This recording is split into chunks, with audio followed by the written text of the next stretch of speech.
everybody, and welcome to Smells Like Teen Horror. My name is Eric Kasloff, and this is my review for The Boogeyman 2023. Now, one thing not a lot of people are talking about with this movie is yes, it is a Stephen King adaptation, but Stephen King has this thing, or had, I'm not sure if it still goes on. He had a certain amount of his short stories on his webpage that if you paid a certain amount of money, I don't remember how much, you would be able to adapt one of his short stories. I believe the money went to a charity of his choosing. Now, there is a short film based on the Boogeyman from the 1990s that you could watch on YouTube. I believe it's still up. Now, this movie is PG 13, and I have no problem with that. I love PG 13 horror. Insidious is one of the scariest movies I've ever seen, and that's PG 13. So the movie starts off with a pretty terrifying scene. It happens off camera, so they don't really go that far, but it does get you in this mindset that anything can and will happen in this movie. And that was a really fun way to start it off. So our main focus on the movie is this family that consists of Sadie, Will, and Sawyer. I have a lot to say about Sawyer. She is the youngest member of the family. We find out right away that Will's wife has passed away in a tragic car accident.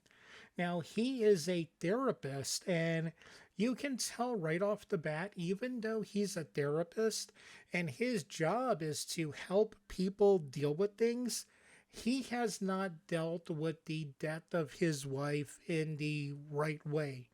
Quickly, then, we meet Lester Billings, who is the main focus of the short story. Here, he just kind of plays a conduit to get the story going. Will's office is in his house where he does his psychiatry work. And Lester comes in and tells Bill about, his children tragically dying and doesn't right out say the boogeyman is doing it, but he draws him this picture and it's like, hey, this is the thing that comes after your kids when you're not looking. Then, right off the bat, the spirit of the boogeyman has invaded this family, and some pretty cool, scary stuff starts to happen. Nothing, it doesn't go everywhere I wanted it to go, but it goes some pretty cool places. Sadie is the oldest daughter, and she is dealing with her mom's death the toughest. It is really affecting her school life. She has a group of frenemies who are really, really awful to her. The actresses do a great job. One in particular, whose name escapes me, who is a total you know what to Sadie. Will is doing his best job as a dad. Now, like I said, Sawyer Harper, played by Vianella Leah Blair. I hope I said her name right. She is Princess Leia from the Obi-Wan TV show, and I didn't notice that till I looked up the IMDb. So, is the movie scary, scary? No, it's comforting scary, if that makes sense. I mean, this would be a great double feature with a film like Lights Out. They're very similar because, as you've seen in the trailers, the boogeyman hates the daylight. So that was pretty interesting. Now, the look of the boogeyman was kind of disappointing because it looked more like one of the aliens from A Quiet Place. And that makes sense because the writers wrote A Quiet Place. I'm not sure if they did part one and part two also, But yeah, the look was more of a alien monster thing. Now, the cool thing about the Boogeyman is no matter who you are, you envision the Boogeyman in a different way than me.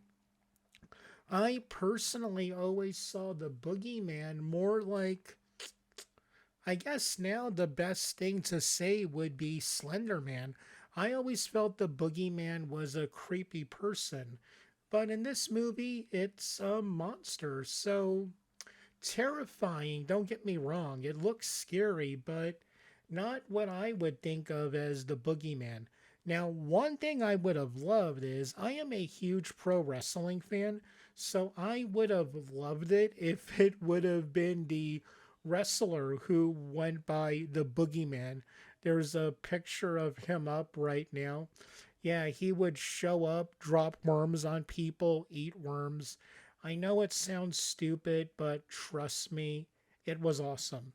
Now, one interesting thing about the movie that I am hunting to find out if this is true. Apparently, the budget was $30 million. And I have no clue where that went. There is some executive somewhere walking around with maybe $25 million in his pocket. So yeah, I do not think that budget is right, because if it is, this movie might be doomed to fail financially, even though it's a pretty interesting movie. So what is my score on the Boogeyman? I'm going to go with a solid 3 out of 5. When it comes to Blu ray, I will definitely purchase it. Sorry about that. So, I have some questions for you. Number one, did you see the Boogeyman and what did you think of it?